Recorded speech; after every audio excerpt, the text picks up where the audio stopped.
Good morning student. हम पढ़ रहे हैं साइंस। तो साइंस में आज हम पढ़ेंगे तत्वों का आवर्ती वर्गीकरण, यानी हमारा अध्याय 5 तत्वों का आवर्ती वर्गीकरण। ये रसायन विज्ञान के अंतर्गत आता है। इसके पहले हमने इस अध्याय में डोबेराइन का त्रिक नियम, न्यूलैंड का अष्टक नियम, मैडलिव की आवर्त सारणी ये पढ़ चुके हैं। आज हमें पढ़ना है आधुनिक आवर्त सारणी। ठीक है, तो अब देखते हैं कि जो आधुनिक आवर्त सारणी है वो क्यों बनाई गई। तो इसके पहले हम लोग ने मैडलिव की आवर्त सारणी में देखे थे कि अव्यवस्थित को व्यवस्थित करना, यानी जो परमाणु हैं, जो तत्व हैं, तत्वों को उनके गुणों के आधार पर एक टेबल में व्यवस्थित करना। तो ये कहलाती है आवर्त सारणी। यानी सिंपल से हम देखें तो आवर्त सारणी रासायनिक तत्वों को उनकी संगत विशेषताओं यानी गुणों के साथ एक सारणी के रूप में दर्शाने की व्यवस्था को ही आवर्त सारणी कहते हैं। आवर्त सारणी में रासायनिक तत्व जो होते हैं वो परमाणु क्रमांक के आधार पर बढ़ते हुए सजाए गए हैं, यानी कि परमाणु क्रमांक के आधार पर रखे गए हैं। ठीक, तो क्या होता है कि जो अभी हमें वर्तमान कंडीशन में जो हमें तत्व प्राप्त हैं उनकी संख्या है कुल 118। तो 118 तत्वों को आवर्त सारणी में उनके परमाणु क्रमांक यानी बढ़ते हुए परमाणु क्रमांक के आधार पर रखा हुआ है। आधुनिक आवर्त सारणी जो है वो किसने बनाई? तो आधुनिक आवर्त सारणी हेनरी मोजले वैज्ञानिक है, इन्होंने 1913 में बनाई। इन्होंने क्या किया कि जो मैंडलिव ने क्या किया था, परमाणु द्रव्यमान के आधार पर बनाया था, लेकिन जो मोजले हैं उन्होंने उसमें चेंजेस किए और उसी आवर्त सारणी को एक नए तरीके से उनकी परमाणु संख्या के आधार पर बनाया। तो उन्होंने अपना एक आवर्त नियम दिया। उस आवर्त नियम के अंतर्गत आता है कि तत्वों के गुणधर्म उनकी परमाणु संख्या के आवर्ती फलन होते हैं, यानी उनके गुण किसके ऊपर डिपेंड करेंगे? उनकी परमाणु संख्या पर। ठीक है, अब देखते हैं हम आगे कि हमारी ये है आधुनिक आवर्त सारणी। इसके बारे में हम कुछ चीज़ें जान लेते हैं। आपको इस चित्र में दिख रहा है कि ग्रुप लिखा हुआ है सबसे ऊपर। ठीक है, ग्रुप के बाद में 1 2 3 4 से लेकर के 18 तक के नंबर्स लिखे गए हैं। तो ये क्या है? ये है वर्ग। वर्ग यानी क्या कि किसी आवर्त सारणी में ये जो खड़े खड़े स्तंभ है, यानी खड़ी खड़ी जो बॉक्स हैं खड़े खड़े, वो क्या है? उसके वर्ग। ठीक है, तो आवर्त सारणी में कितने वर्ग हैं? 18। और ये जो पीरियड लिखे गए हैं 1 2 3 से लेकर के 7 तक की, ये हैं उसके आवर्त, यानी जो 36 कॉलम है।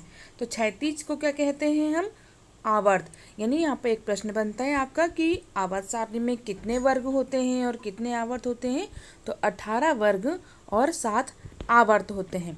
इसमें परमाणु क्रमांक के आधार पर ही जो तत्व हैं उनको व्यवस्थित किया गया है।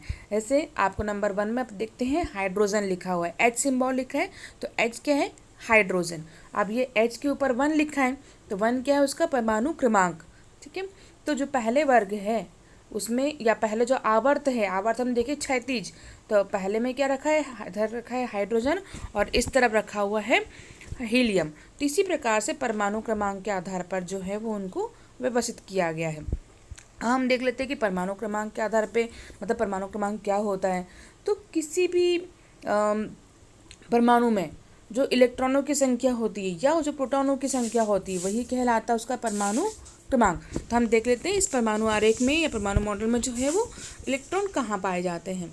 देखिए, जो ग्रीन कलर का सिंबल दिख रहा है वो ग्रीन कलर का सिंबल क्या है? आपका नाभिक। किसी परमाणु में केंद्र में क्या होता है? नाभिक। इसमें प्रोटॉन और न्यूट्रॉन पाए जाते हैं और इलेक्ट्रॉन जो होते हैं उसी की कक्षा में गति करते हैं या पाए जाते स्थित होते हैं। तो जो n लिखा है, n बराबर से 1 यानी पहली कक्षा, n बराबर से 2 यानी दूसरी कक्षा।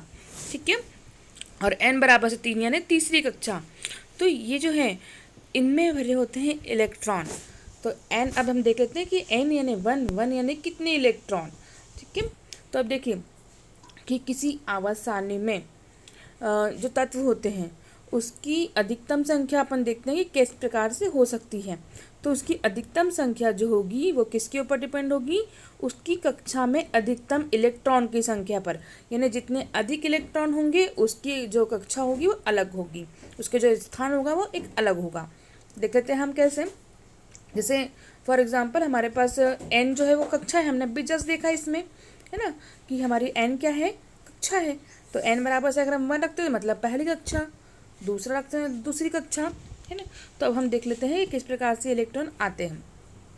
तो आपको एक फॉर्मूला लिखा हुआ है यहाँ पर 2n2। 2n2 यानी जो 2 है वो इलेक्ट्रॉनों की संख्या है, और n2 यानी क्या है, n यानी जो कक्षा की संख्या है। तो हम देख लेते हैं इस प्रकार से कि जो पहली कक्षा है, पहली कक्षा यानी k, जो k कक्षा में इलेक्ट्रॉनों को जो आप डालते हो या उसमें जो पाए जाते हैं, स्थित होते हैं, उसको निकालने का सूत्र है कि k कक्षा में कितने इलेक्ट्रॉन आएंगे।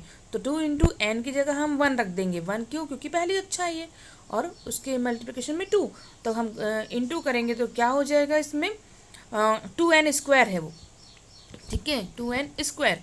तो 2 इंटू 1 का स्क्वायर, तो 1 का स्क्वायर यानी 1 ही आएगा। अब 2 का उसमें गुना हो, 1 का उसमें गुना हो जाएगा 2 में, तो क्या हो जाएगा 2। यानी पहले कक्षा में कितने इलेक्ट्रॉन आए, 2। आप इसको देख सकते हैं 2n स्क्वायर में n का मान 1 रखने पर कितना आता है, तो कितना आएगा 2। यानी पहली कक्षा में कितने इलेक्ट्रॉन आएंगे, 2। देखिए हमने यहाँ पे पहली कक्षा में 2 इलेक्ट्रॉन भरे भी हैं। आप इस परमाणु आरेख में देखिए, परमाणु मॉडल में, कि जो पहली कक्षा है इसमें कितने इलेक्ट्रॉन हैं, 2। अब दूसरी कक्षा में आप लोग काउंट कीजिए कितने इलेक्ट्रॉन हैं। तो आप देखेंगे 1 2 3 4, तो कितने इलेक्ट्रॉन हैं, 8, ठीक है। और तीसरी कक्षा में कितने इलेक्ट्रॉन हैं, 4। यानी दूसरी कक्षा में कितने इलेक्ट्रॉन आते हैं, 8। तो ये जो है ये एक कंफर्म है कि पहली कक्षा में हमेशा 2 इलेक्ट्रॉन ही आएंगे। क्यों आते हैं, क्योंकि उसको 2 इलेक्ट्रॉन रखने की उसमें कैपेसिटी है, इलेक्ट्रॉन रखने के लिए ऊर्जा की आवश्यकता होती है। तो इसलिए पहली कक्षा में जो होते हैं वो 2 इलेक्ट्रॉन ही आते हैं। इसी तरह से दूसरी कक्षा में 8 इलेक्ट्रॉन ही आएंगे। आप भर रख के देख लीजिए, 2n स्क्वायर में आप n की जगह 2 रख के देखिए तो कितना आएगा, 8, ठीक है। तो दूसरी कक्षा कौन सी है हमारी, l, तो l में इलेक्ट्रॉन आएंगे 8। इसी तरह तीसरी कक्षा है हमारी m, तो n कक्षा में आप 2n स्क्वायर में n का मान 3 रख के देखेंगे तो आएगा 18। तो अधिकतम जो m जो कक्षा है उसमें अधिकतम कितने इलेक्ट्रॉन आ सकते हैं, 18। लेकिन किसी भी बाहरी कक्षा में इलेक्ट्रॉन 8 से अधिक नहीं होते। ये आपको ध्यान रखना है कि किसी भी बाहरी कक्षा में 8 से अधिक इलेक्ट्रॉन नहीं पाए जाते। तो आधुनिक आवर्त सारणी में तीसरे आवर्त में जो तत्वों की संख्या होगी वो 8 होगी, ठीक है। अब हम देख लेते हैं कि आवर्त सारणी की प्रवृत्ति, यानी क्या प्रवृत्ति, क्या टेंडेंसी है आवर्त सारणी की।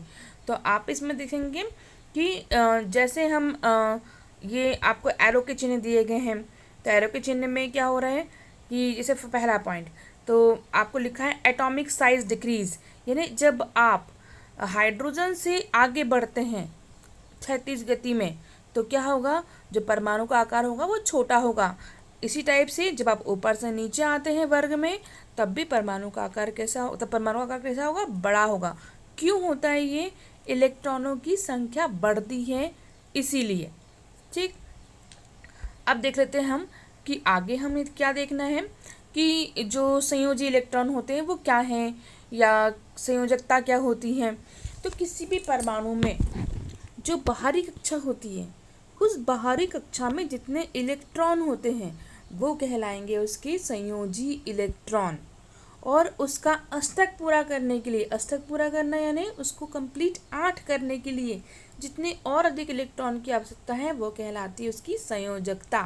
तो आप इस डायग्राम में देखिए, पिक्चर में देखिए, आप इसमें एल्यूमिनियम का ये परमाणु आरेख दिया हुआ है, बीच में आपको प्रोटॉन और न्यूट्रॉन है जैसे नाभिक है ये, और इसके चारों ओर क्या है, इलेक्ट्रॉन इसमें गति कर रहे हैं। अब देखिए आप कि पहले कक्षा में 2 इलेक्ट्रॉन है, हमने अभी जस्ट देखा कि पहले में 2 आएंगे हमेशा, दूसरे में 8 होंगे। तो देखिए 8 है आपके पास में यहाँ पे, और तीसरी कक्षा में भी कितने होते हैं, इसमें 3, इसमें 3 इलेक्ट्रॉन है। तो ये 3 क्या हुए इसके संयोजी इलेक्ट्रॉन, ठीक है। लेकिन अब इसे अष्टक पूरा करने यानी इसको 8 बनाने में कितने इलेक्ट्रॉन चाहिए आपको, ये हम देख लेते हैं। तो 8 - 3 तो कितना बचा, 5। तो 5 इसको इलेक्ट्रॉन की आवश्यकता है, तो ये 5 क्या हो गए, यानी 5 क्या हो गए इसकी संयोजकता। इसी टाइप से प्रत्येक परमाणु में संयोजी इलेक्ट्रॉन भी होते हैं और संयोजकता भी होती है। तो इन संयोजकता के आधार पर ही उनको आवर्त सारणी में बढ़ते क्रम में रखा गया है। इसलिए जब हम ऊपर से नीचे आते हैं तो परमाणु का आकार बढ़ता है। क्यों? क्योंकि इलेक्ट्रॉनों की संख्या बढ़ती है। ठीक, अब देखिए कि जो 18 वर्ग हमने आवर्त सारणी में बात की थी, तो 18वां जो वर्ग है उसमें संयोजी इलेक्ट्रॉनों की संयोजकता जो होती है उसकी शून्य होती है। क्यों? क्योंकि उसको अष्टक पूरा ही नहीं करना, उसका ऑलरेडी अष्टक पूरा होता है। इसीलिए 18वें वर्ग को शून्य वर्ग कहा जाता है या फिर अक्रिय गैसों वाला वर्ग कहा जाता है। क्यों? क्योंकि उसमें जो गैसें पाई जाती हैं वह अक्रिय होती है, क्रियाशील नहीं करती। अब भाई कोई भी परमाणु क्रिया कब करेगा? जब उसको कुछ चाहिए होगा, यानी उसको इलेक्ट्रॉन चाहिए, तब वो किसी से मांगेगा। अगर आपके पास सभी चीज़ें हैं तो आप किसी से क्यों मांगोगे? लेकिन अगर आपके पास कोई चीज़ की कमी है तो आप किसी से मांगोगे। ऐसे परमाणु होते हैं। परमाणु अपने अष्टक को पूरा करने के लिए इलेक्ट्रॉन या तो मांगते हैं या देते हैं। ठीक, अब हम देख लेते हैं परमाणु का आकार।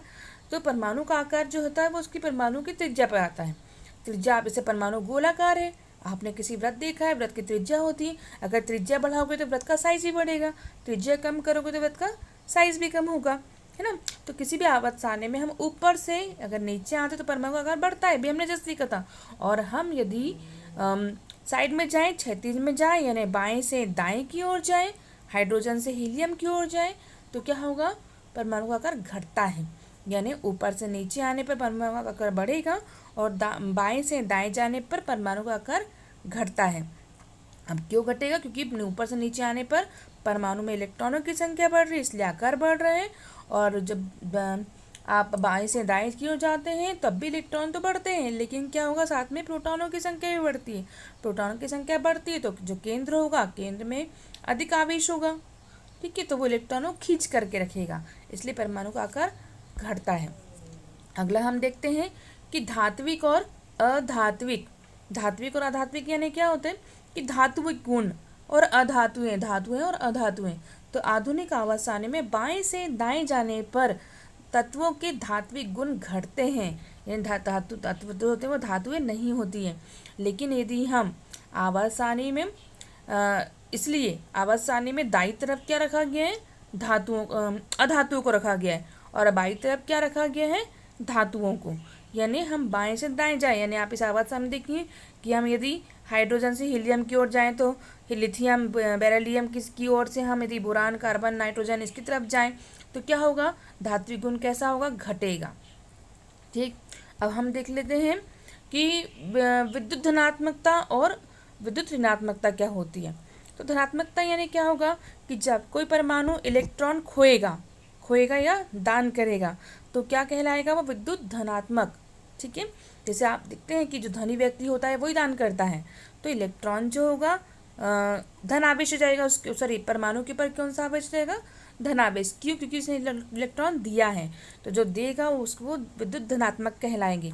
तो ऊपर से अगर हम नीचे आए आवर्त सारणी में तो विद्युत धनात्मकता बढ़ती है, और यदि बाएं से दाएं की ओर जाएं तब विद्युत धनात्मकता जो होती है वो घटती है, यानी इलेक्ट्रॉन देने की प्रवृत्ति कम होती है, और ऊपर से नीचे आने पर इलेक्ट्रॉन देने की प्रवृत्ति बढ़ती है।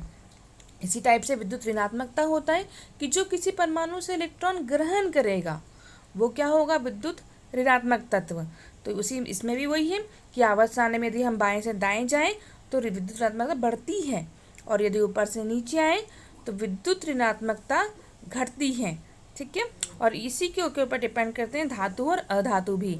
धातुएं जो होते हैं वो धनात्मक होते हैं और जबकि अधातुएं ऋणात्मक अधिक होती है। अब हम देख लेते हैं आगे कि जो आवर्त सारणी है, हमने इतना जो पढ़ा है आपको, तो ये आवर्त सारणी में आपको समझ में आ गया होगा कि 18 वर्ग और 7 आवर्त लेंथेनाइट श्रेणी, एक्टिनाइट श्रेणी किसके आधार पर बनी है? ये पूरी आवर्त सारणी परमाणु क्रमांक के आधार, बढ़ते हुए परमाणु क्रमांक के आधार पे। तो आपको समझ में आ गया होगा। धन्यवाद।